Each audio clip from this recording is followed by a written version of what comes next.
Watching out for you, this is Storm Team 8.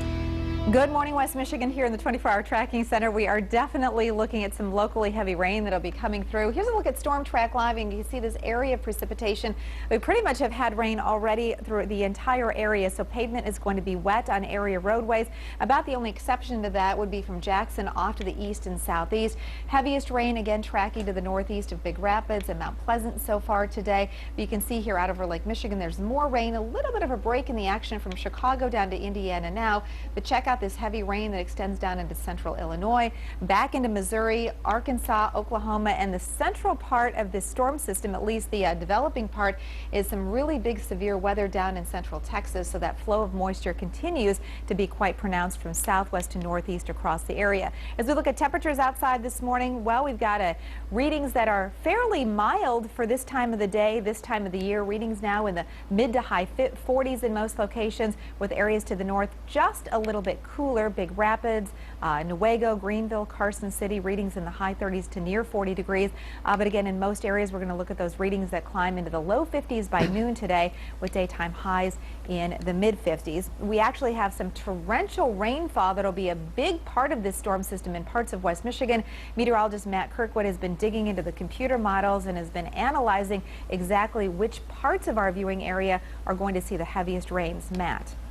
Yeah, Terry, our record for today's date, only 76/100ths of an inch. I think we have a pretty good chance at beating that here in Grand Rapids. Tomorrow's record is well over 2 inches.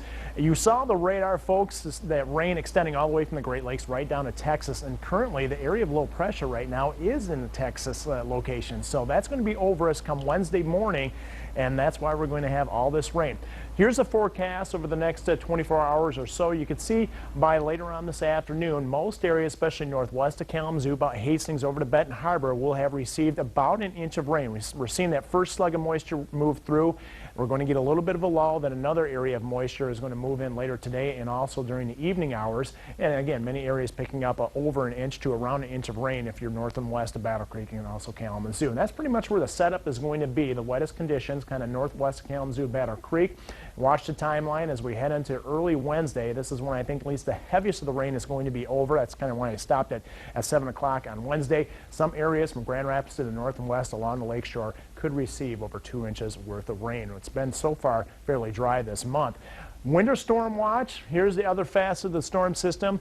Could see up to 6 inches worth of snow in the western UP and also northwestern Wisconsin. Anytime you have a winter storm watch that close to us, that means there's some pretty cold air out there, and it shows up in the 8-day forecast, which Terry has right now.